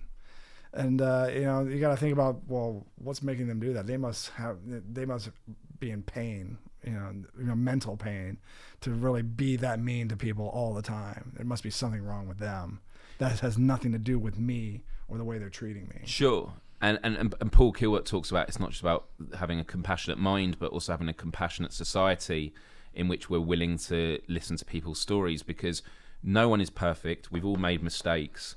And so if we start having compassion, we can start having more honest conversations about the issues in society. And that's really helped me out a lot as well, because, there's lots of things I'm not proud about in my past and things I worry about. But the only person worrying about it is me. Well, this made me think of something about compassion and about learning about compassion and being exposed to it. And, on the internet, in the global community, there's so much negativity out there. Yes. And there's so much, there's a lot of websites that are geared towards hurting others, indoctrinating others to, believe in a faith that, or being steered towards hurting others. There was, I think, did it happen here? About a young girl that committed suicide after reading a website about a website that was geared towards how to kill yourself. I think it was on I think it was on Instagram. A social media website that was. So I don't think it was on Instagram, but I know Instagram have taken action to stop self-harming content being sent because of that. It was like how to go about killing yourself. Suicide. Mm. So are these people that have this website up? Should they be held responsible for this young girl's death if they were teaching this person how to do it? Should they be held responsible? Is that free speech, or is that an act of murder? Yeah, it's a fine line. There's the, I don't know. I don't want to say the older I'm getting, but the more I've seen, is free speech actually a right? Well, Jacques Fresco from the Venus Project talked about how everyone has the right to speak, but everyone shouldn't have the right to their own opinions. And when he talks about that, what he's saying is we need to have a more responsible culture of everyone has an opinion on everything, of course, and that's fine. But we've now made freedom of speech sort of mean that we should take everyone's opinion into consideration, when there's a reason why doctors talk about vaccinations. Well, and there's a reason why you should get a second opinion from a doctor. Right. You get a doctor tells you have cancer. You should go get a second opinion, really, because that doctor might not know what they're talking about, or they missed something. Or on the flip side, the argument of not listening to scientists. We've had enough of experts is a common thing spoken about these days on issues. Flat earthers. Right, but it's like, but if your doctor told you had cancer, you're going to go, no, I don't think I do. I don't think I do. No, but it would be wise to get a second opinion. No, I'm not disputing that, but that would be with another doctor. But to deny a doctor's evaluation, correct? Someone who's educated, and you're not. There's a reason why they've studied it. Well, I read online that I don't. Yeah, I did one of those personality questionnaires. I went to WebMD.com. Yeah. And, my symptoms say I don't have cancer. Yeah, I did a questionnaire and it says I'm Chewbacca from Star Wars. So, but but there's a responsibility, and and I believe that there needs to be a responsibility taken towards harmful websites like this. Is it part of Big Brother stamping down free speech? But is that free speech showing you how to kill yourself? Do you really need to be shown how to kill yourself? But do you need a website to show you how to do it? But then there's also the fact that what would the legislation look like? Because as we get better at tracking data, let's say you did a blog post about nothing to do with that, but it was about maybe a dark issue that looked at maybe mental health. And someone had committed suicide, and then they were able to track what had they read in the lead up to it, and it turned out they read the blog post you'd done, which had clearly, and then they'd written maybe notes on their phone which were related to that blog post. is that free speech? You know, could you be held responsible for that? It's less direct than the one that you mentioned, but like, where do you draw the line? And I think that should we all take a personal responsibility of what we put out there on the internet? No, I agree with that, and I think though that comes down to the power of culture and not legislation. And the reason I say that, and this makes me sound like really libertarian, I think I've done on those quadrants. No, I'm following you though. Yeah. So I was going to say that the gun debate. Let's just say the world. We all agreed that, you know, we should ban guns. We should pass law. It doesn't matter, because 3D printing, if someone wants a gun now, they don't have to get a background check or anything. They can just download the blueprints onto their computer, print it in their home, in a country where guns are banned, and then use it. Technology is bypassing a lot of legislation, and so, you know, stamping different legislation to try and fix things. I mean, I've always thought of laws as patchwork. If a law is put in place, that's an acknowledgement that they've not dealt with the root causes. If there's a law that your car can only drive 50 miles per hour on a certain road, that's because they haven't worked out a way for cars to only go 50 miles per hour on that road. You know, and Tesla will, you know, I'm sure will fix that problem, because it will know the calculations of the road and things like that. But my point is... Automatic cars. Right. And so my point is that technology and culture and the way that we educate ourselves about these issues are going to be the solutions, because I think laws are important, but I think that we might in the future look back and think laws was such a... Well, yeah, you know, it was against the, you know, what was that? What did I see? Just because it's a law doesn't mean it's moral. Right. Yeah, I mean, Edward Snowden talked a lot about that. Slavery was legal. Right. Absolutely. Yeah, a lot of people who fought for civil rights talk about, you know, the laws of the time weren't moral and you had to fight against them. Yeah. And sometimes breaking the law is the moral thing to do. Edward Snowden talks about that. Civil disobedience. Yes. It's written about a long time ago. Who sets the law? Legislators. Yeah, right. Lobbyists. Yeah. Lobbyists set the laws. What are the intentions behind it? And so, yeah, it's really, really interesting. But it worries me that the sort of cynicism, I think rightly so, about lobbyists, but like about government as a whole, if cynicism drives too far down, it means people don't trust anyone anymore. No. And I think that's how civilization can go into freefall, which we might be on the verge. We are on the verge, and cynicism is a big part of it. Yeah. Because they just don't care. But going back to what we said earlier, right now I'm probably sounding doom and gloom, saying, you know, that we're going towards downfall.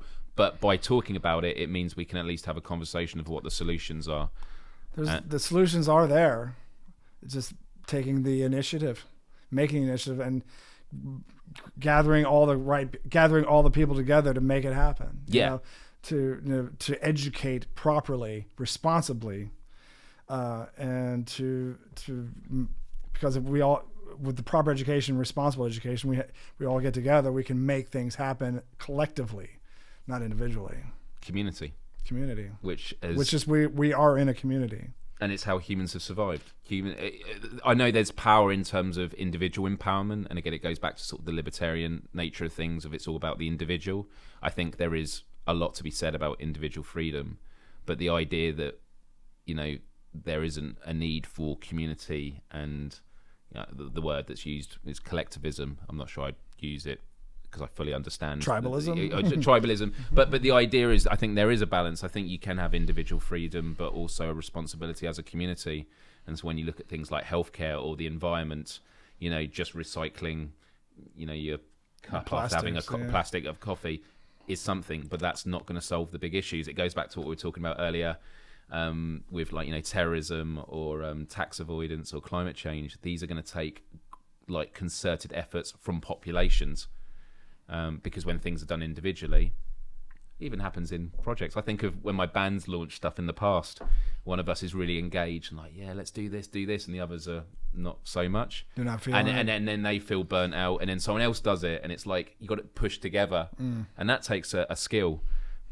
In a band, that would take skill. In an organisation, that would take a skill. But in a country, on a planet, that takes real organisation and I think that's the challenge of our generation. Responsible education. Yeah. And I am seeing those changes happen. And yeah, I would like to see those changes happen as well. You know, I think it's slowly happening. I don't know if it's maybe just a slight change in America, but hopefully I see it happening. It's also the fact though that progress doesn't go in a straight line. So never does. You know, it's always like a pendulum. So people that progress is always forward. It's not straight. Correct. So yeah. So a lot of people would argue that Donald Trump's election. But by the way, I believe this, but I was very careful how I worded it in the lead up to the U.S. Election, because I thought Trump was going to beat Hillary the moment Hillary got the nomination. But I did believe that if Trump got elected, it would cause a massive surge of engagement from the general population. People would start running for office, and which has happened, and that would cause a fight back that could actually benefit the country in the long run. The reason I didn't feel comfortable about saying that is I knew Trump, by being elected, I can't be all sort of glib about it going, oh, but it'll be good in the long run. Like the suffering, when you think about the children that were separated from their families on the border. A lot of things. Some died. Who am I to say that that's a worthy sacrifice? Well, you had no idea. Of course. You had no idea. Of course. But yeah, we had no idea what this monster would do. You know, but we all knew he was a monster. And he still got voted in by a very small percentage. Well, and he lost the popular vote. Exactly. Yeah. But you know, it's and a lot of people didn't vote because they just didn't care. Cynicism. I was in New York 2 days after the election for work, and I remember going to is it Barnes and Noble bookstore? Yeah, that's right. And I was buying a book there, and I remember some people at the till were just talking. And I don't know how the conversation came up, but one of them was just like, oh, did you vote? And one of the guys at the till went, no.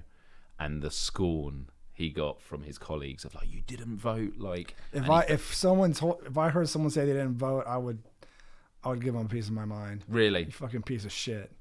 You have a responsibility, you didn't? Were you ever someone of the persuasion that of not voting and not supporting a system? Because I definitely have been. I've voted in every election, so I'm not someone who's never not voted, but I've definitely found it appealing. I don't believe it anymore. I think that if you don't vote, you create a vacuum for worse things to speak on your behalf, basically. A lot of people believe their vote doesn't count, but it does. It does. And they think it's a lot of BS too. It's just all rigged, but it's not. I mean, maybe it is, but if you don't, you're just part of the problem. Well, it's if you don't participate and large swaths of people don't participate, then the opportunity for rigging is even higher. Yeah. So yeah, I'm with you in terms of I think voting is super important. I wouldn't go as far as to what they do in Australia with like making it compulsory. I think it should be. I think it's if you don't vote in Australia, you get fined. That's interesting. Yeah. I didn't know that. I don't know if I'd support that. I think that not vote. I think there should be a box, none of the above. Well, they do have a write-in. Well, that's true. That is true. And I think during the US election, there was a couple of cases where a write-in got the most votes. Yeah. What, Bodie McBoatface? No, yeah, that would have been really good. It wasn't that. I'd have to look that up. But yeah, and this is all the stuff that we're dealing with now as a society, and yet we've got these massive issues around technology coming over the horizon. So segueing nicely into another album you did, which was The Industrialist, the one I don't have here. That was launched, what year? 2012. Really? Where has time gone? Time is just an illusion. But the Industrialist was another concept about an automaton gaining sentience. Yep. And looking at the common themes that are discussed in a lot of modern culture now, which is what it is to be human. What is be human? What it is to be human? What is it to be valid? And I think always considered invalid, then you becoming aware of oneself, sentient of yourself, makes you valid. So I am, I am part of this society. I'm not just a servant. I'm really I've always been interested in this issue, obviously, firstly because of Fit Factory introducing me to the concepts, but also because there's a lot of discussions, even in terms of animal rights. You know, all these papers that come out about, oh, it turns out that, you know, dolphins are this smart or pigs are this smart. And there's a lot of discussion around ethics around are certain animals sentient? Can certain animals feel pain? I mean, there's research to show that plants feel pain. Which of course they do, but then the question is, are you saying we no longer cut the grass? And there's lots of interesting discussions on that pain, end. It's not, you know, it's not pain as we know pain. No, but it's still pain. God, you're horrible, man. I thought you were nicer than that. Well, plants. Yeah, plants we can leave. So are vegans gonna starve now? Well, that's it, right? You could just drink water. It is life-giving. Right, yeah. But then it's also looking forward at the upcoming arrival of tech and creating AI, general AI, and at what point that we create things that may need their own rights. When do they feel pain and when do they have consciousness? Why do we need to create artificial intelligence? It's well, the need would be indirect. So it'd be like we want a model to better calculate the economy, or to do air traffic control a lot more effective. So we don't need AI to create a human like more human than human. Right, but that's just going to be the end result. It's like by default that is what happens. And that's the scary thing about technology, is a lot of things are unforeseen consequences, right? We're just phasing out humanity. We are. and there's going to be a lot of people just, what are we going to be? If we create AI, we are creating AI, it's already here. What is the purpose of humanity at this point? What will we serve? And that worry has always existed. I mean, when you think there used to be people that worked on elevators who used to, what floor do you want to go to? Do that, they chain the door up. That job's been replaced. Most jobs, but that's what I'm saying. If you go to the airport, you got to check in yourself at a kiosk. You go to McDonald's, you order on a kiosk. Amazon now has done a shop that you just walk in, pick off the shelf, and it scans as you walk out. But then we're going to have fabricators, so you're not even going to need people shipping stuff via truck. You'll just download it to your home. Well, drones are going to be delivering them. Well, that is even going to be outdated, because eventually you'll just download it and it'll print it in your home. You won't need it delivered physically.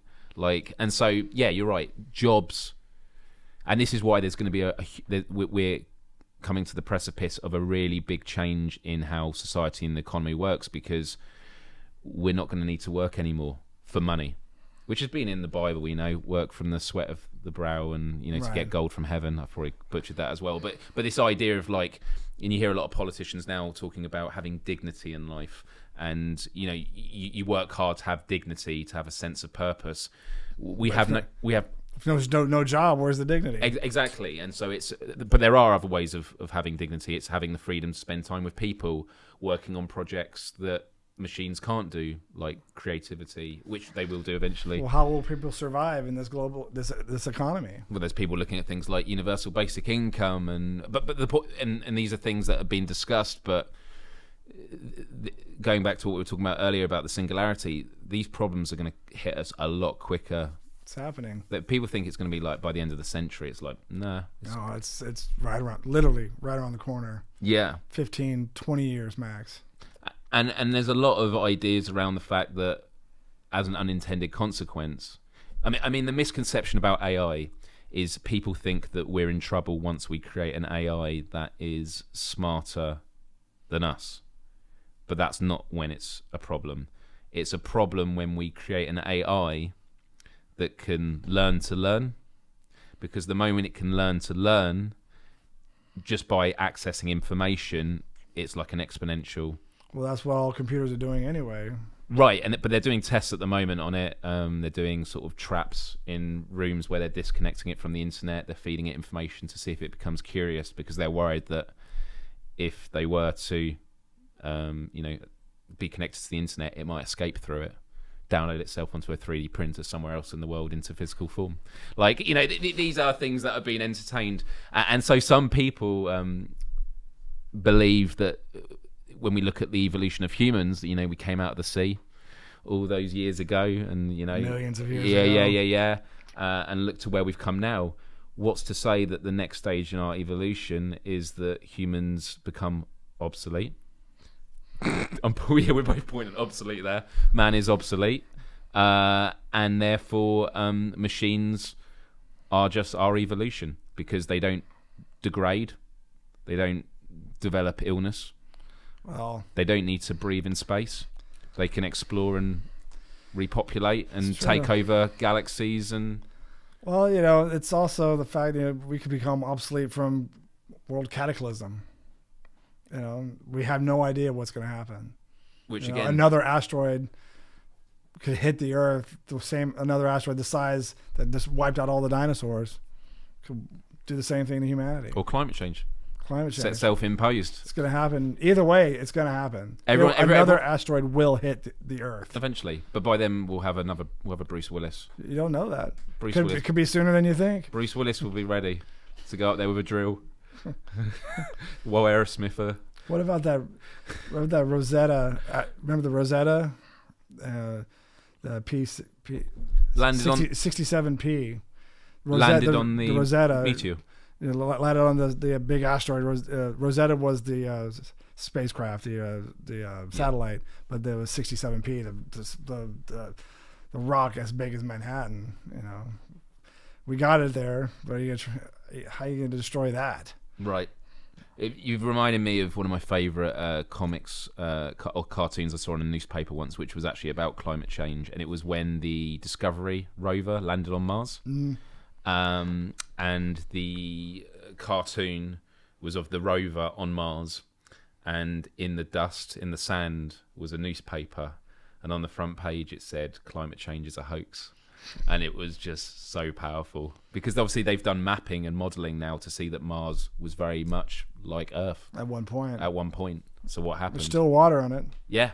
And so it's a question of is there a lesson there, of that? And it comes back to when we talk about patriotism, but not just patriotism, like the idea of the human condition and how we see ourselves as these great beings. Like, we're so intelligent in that, and it's like we could literally be bacteria on a petri dish that just grows and grows until there's no more resources, and then it just dies and goes away. Like, we could be on the verge of that. Like, we already are. Well, there's a statistic every year where on a certain day is when we've used up all the resources for that year, and it keeps getting pushed forward. So I think wow. Yeah, it's like human used resources it's like in 1 year. A different doomsday clock. Let's have a look here. So last year, it was August 1st. August 1st marks the day when humans used all the resources and put out as much pollution as the Earth can cope with in the year. And every year it's moving forward. Even in a more tangible way, people talk about how, the American dream and sort of how the economy works, and, everyone can have a car. If everyone in China had a car, there's physically not enough material to make that happen. It's insane. So already we need to rethink about our values. Now, obviously, the counter to that is technology. I think of when you look at things like Uber and Tesla, there's going to be a coming together where, and how attitudes have changed in the last 10 years has been quite dramatic, because I talked about this on a video about 7 years ago, and people were saying there's no way in hell this is going to happen, which was, I believe in our lifetime, we're no longer going to own cars. It's going to be like horse and cart. You're still going to be able to drive cars on racetracks to get the thrill, but it's all going to be automated. But then I did the video again about 3 years ago, and people are much more open to it, which shows you attitudes have changed in just a short period of time, because they've seen stuff like Tesla. Yep. And it's the idea that you want to go somewhere, an automated car, solar powered, will pick you up. It takes you to where you want to go, but because they're on a network, it will know where every other car is, so they can avoid traffic because it's more spread out. It's safer. Well, is it? If someone were able to hack into that network and lock everyone in that car and kill them. That's true. And this is why we can't have nice things. Yeah, because there's people like that. No, it's true. We can't have nice things. Right. There are people like that. But then this is, again, about sort of the rate of technology. Is these are problems that aren't going to be fixed by legislation. It's going to have to require technical solutions to stop it from being hacked. as you say. Responsibility. Yeah, and they're talking about like social responsibility. Right, and they so it'll pick you up, take you to where you want to go, and then it picks up the next person. It means you need less cars on the road. They'll be quicker than ever before, safer than ever before, minus the hacking, as you quite rightly pointed out. If anyone's watching the podcast designing these cars, think about that hacking if you haven't thought about it already. Well, too late. It's out there. Yeah. It's out there. But it's going to be like an arms race between the hacker and the... Well, it's like cybersecurity, you know. As they come up with new solutions, the hackers come out with new tools to overcome it. All the time. And then you've got quantum computers. The idea that, you know, encryption will be... I'm sure people will push back and say I'm oversimplifying it, but it's the idea that encryption will be a thing of the past because it'll be able to decode anything.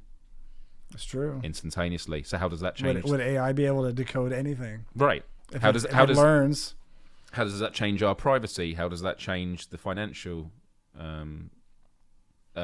the economy and like banking systems and the ownership of money and wealth, like these are all things that we have always acknowledged as just a way of life. You know, we've always grown up in a world where you hold money and go, I don't know what this money's backed by. You know, it says I promise to pay the bearer the sum of £5 on one of our notes. We've never questioned that. No. But we're going to have to start thinking about it because we're going to have all these challenges with technology. Money will be a thing of the past too. Yeah.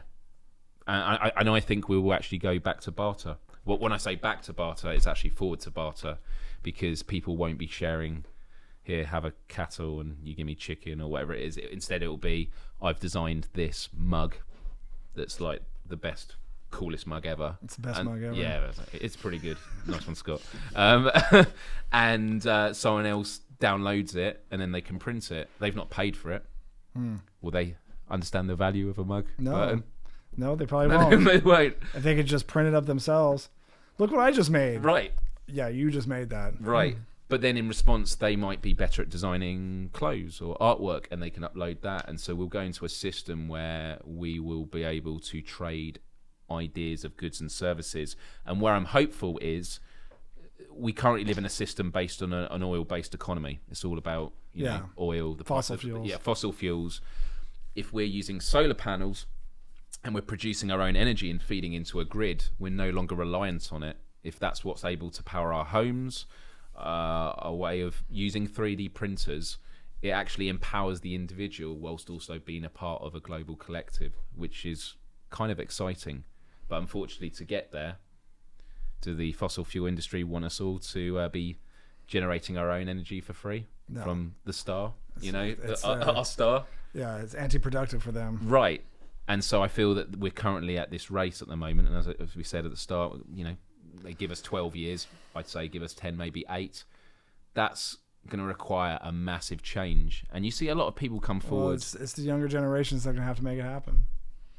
But we can be allies in that. And it's like, yeah, and actually that's what I've said to a lot of kids at school is, I'm not burdening you with this responsibility.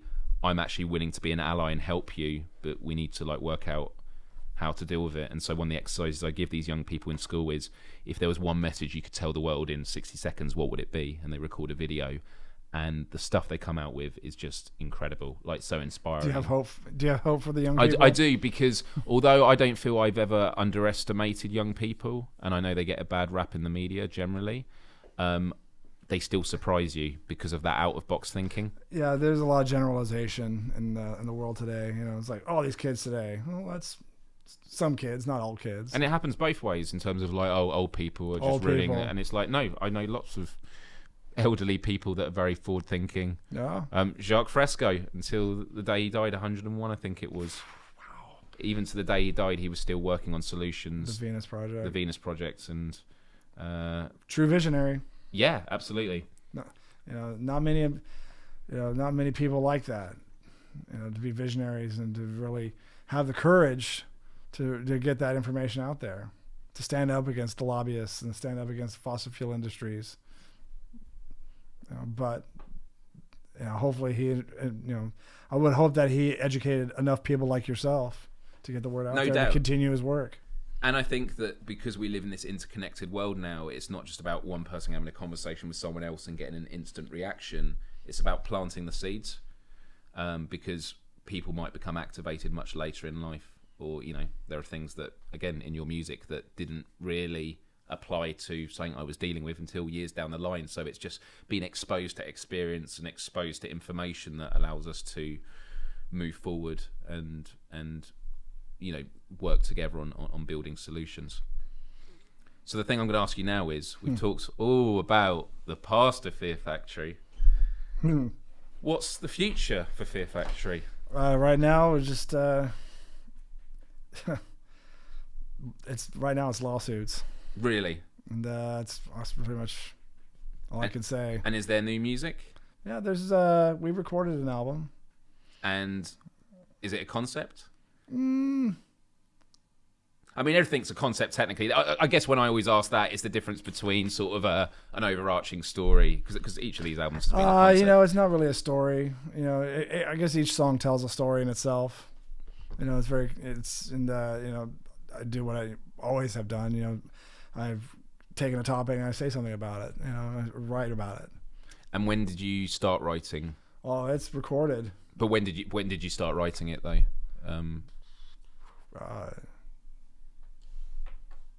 2015, 2016. Right.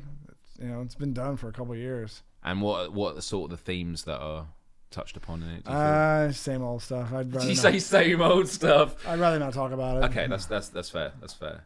And do you feel that music now has a real, because we were talking about responsibility earlier, that you've that's developed over time in terms of the stuff that you do. Do you feel more responsible than ever when putting music out there because of how high the stakes seem to be in the world? If there's this urgency with these issues? I wouldn't say I feel more responsible than ever. I've always had that, I've always felt that responsibility to, make sure my message is clear and make sure that it puts it in a positive direction. Do I think it's okay? Maybe responsible isn't the right word, but do you feel more? I wouldn't even say inspired, but do you feel like the energy compelled? Compelled. Is there this? Have you found that over the years, this energy to when you're writing, does the pen feel mightier each time that you're doing an album? I think it feels the same, because it's what I create, so it's I wouldn't say it's more urgent than ever. I just I feel that I don't know. I don't know, how should I say it? Maybe sometimes because the way the state of the industry is, that it's becoming less important. Because people just don't really care anymore. In terms of the message. Yeah. Do you really think that? On the whole, yeah. Because I want to ask you, where has that belief come from? Just watching the music industry deteriorate over time. Because I agree with you in terms of the music industry deteriorating, but I think the power of messaging in music, I think, is as strong as ever, because people want banners to stand under. People, it's such a connecting force. It's a very cathartic way of dealing with. For me, it's cathartic. But for the audience is as well. When the audiences come, sure, if they want to come and buy the record and prove that they are a fan, then fine. If it's cathartic for them, then show it. No, and I agree with that, but I still think that even if we take someone who downloads or just listens on Spotify and doesn't pay for it, they would still get a value out of that, even if they're not actively supporting. Because later down the line, they might decide to come to a show. Maybe. Because people are just one click away from consuming everything. So because I'm with you, because I'm both agreeing So for me, I've when it comes to writing and my lyrics, I am compelled to say something in my music, and I always have been, and I always will. Is there a more urgency to it than ever? No, because the need for it is personal. It's not a social or a community type of need to get it out there. It's first and foremost for myself. Of course. And that's where the need comes from. That's where that's why I'm compelled to do it. That's interesting. And it's a selfish reason to get it out there. I need to make this. I need to say this. And if it falls on deaf ears, is that my fault? No. And where did going right back, did that need? Because you said you were a writer before you were even in the band. Where was there ever? How did you sort of discover that need, or was it? I don't know. It's just something that I've always was compelled to do. I always had, I wanted to say it. I just wanted to be that type of artistic person. I think it also comes down to having autonomy over your life and like owning the narrative. Because when we were talking earlier about sort of compassion and stuff, it's something that I've learned in the last few months, which is I've stepped away from social media a lot the last 5-6 years, especially with my head injury and things like that, and especially with a lot of stuff that happened 10 years ago, which I will talk about in a future podcast, which of stuff that was written about me online that was not true but very damaging to me. I thought the best way is just to step away and not engage with it. But by doing that, you create a vacuum where then other people create the narrative. And so I've actually, although I've always been into writing, it's only very recently I've acknowledged the power of being outspoken, because if you don't speak for yourself, no one's going to do it for you. And if they do, they might misconstrue what you believe. And yeah, well, my voice is out there, and I've said what I need to say, and I will continue to do so. And if people, there are always going to be the opposite of that. Just because my voice is out there and I'm saying this, there's always going to be someone who has a much louder voice than mine saying the complete opposite. That's true. So I'll do my part, for myself, and because I have this voice, I will get it out there, and because I have the opportunity as well, I hope it gets out there as well. I'll continue to share it. One of the stories I did actually, and when we spoke 8 years ago, you mentioned the story then, but I thought it was such a powerful story. I'd love you to talk about it now, if that's okay. Which was with Demanufacture. You were telling a story about Replica, because I was asking about when did you first realise that you inspired people with your music, and you told the story about Replica and a fan who'd come up to you. Oh man, can you? I try to remember that story, but because for me this is like a perfect example of how music is an empathy machine as well. Because I'm trying to remember the story myself. It was I think it was in Dallas. Yeah, it was in Texas. Yeah, a young man came up to me. Young man came up to me and started, managed to catch me on the sidewalk or outside the venue somewhere, and during the day, and came up to me and said, basically he felt that his story was an exact, the song Replica was exactly what he had lived, and that because I had written about it, acknowledged that it made him valid as a person. He's like, yes, you understand it. You helped me get through this. I'm trying to remember the story though. But what and Replica, for those that don't know it, what is the song about? Being conceived through rape, and being being considered invalid as that. Not growing through love whatsoever. Not ever wanted. Just always, because always being a victim of hate. Ever since inception. And so this guy opened up and said, I was that person. And, it was really intense. I remember that.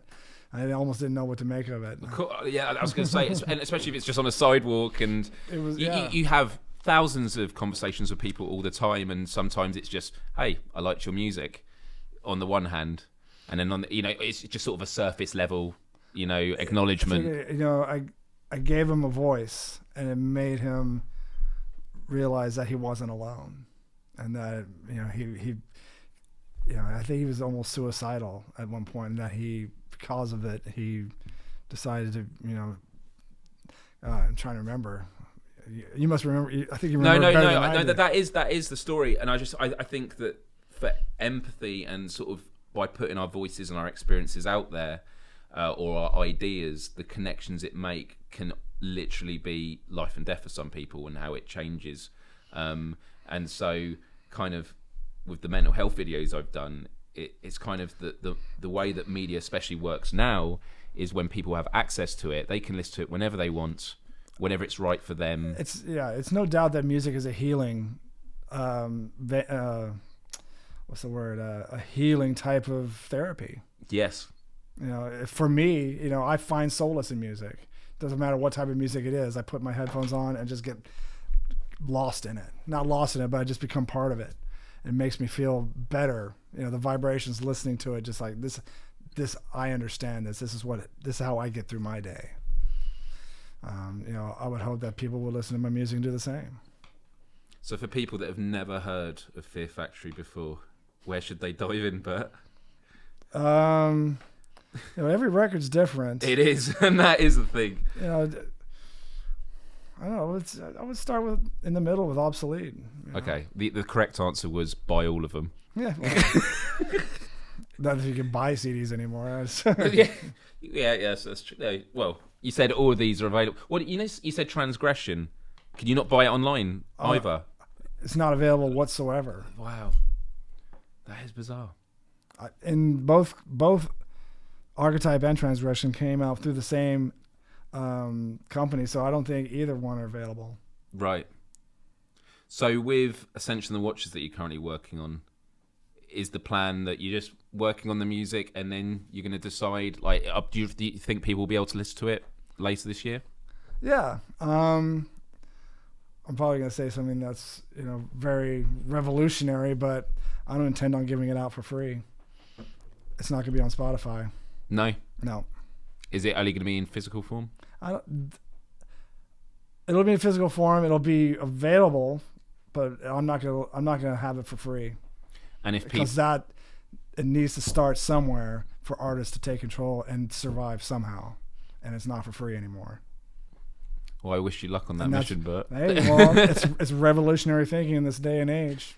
And it's interesting to have that perspective where it's not that we talk about things going in a straight line, that there are newer ideas aren't always the best ones. Right. And so sometimes actually looking back at how things were done. You know, Spotify, I see part as a problem. Right. Okay.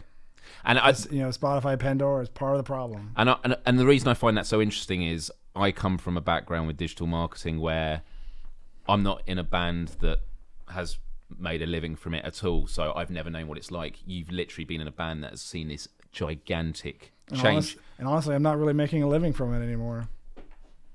And because that's how much it's changed. Right.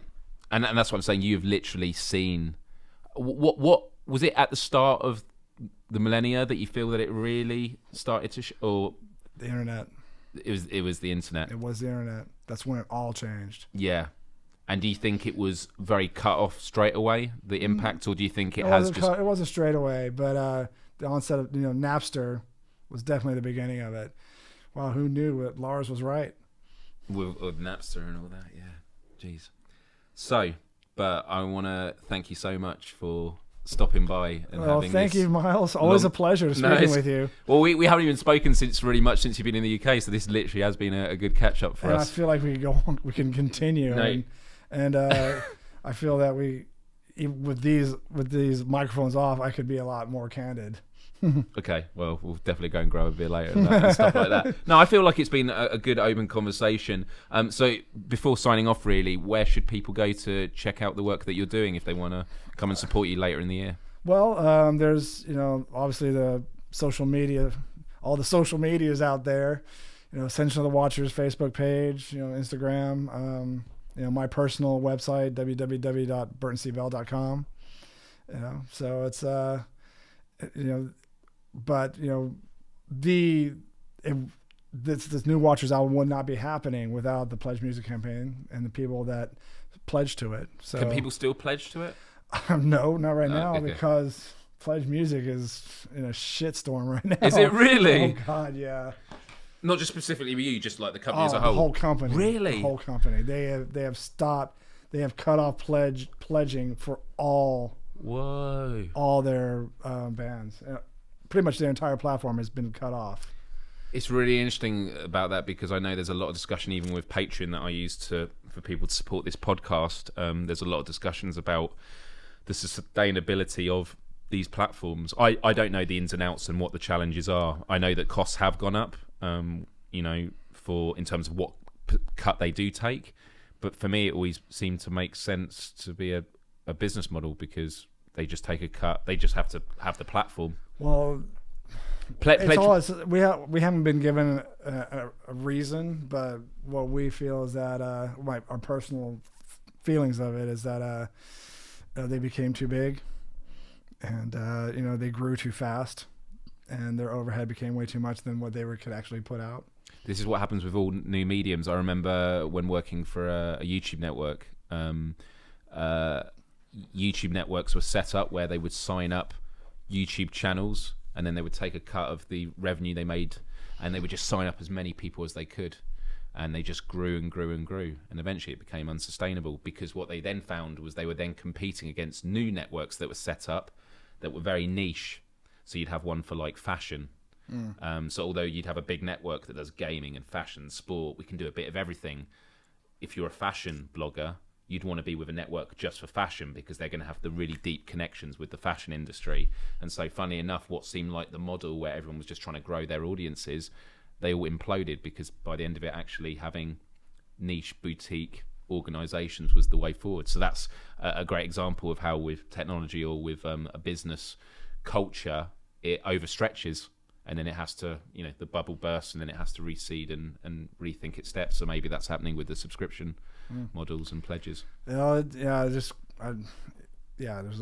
probably a lot of reasons why it's in the state that it's in right now, but I don't have any proof of my assumptions. Right. I'm not going to say anything about it. No, that's fair, man. So burtoncbell.com, and all your links are going to be there and everything. Yeah. Ascension of the Watchers. New record going to be out later this year. Do you have a name for it? The working title Stormcrow, but I'm thinking I'm going to change it. And that's a track name as well, is it? It's a track name. So they'll be able to find that as well.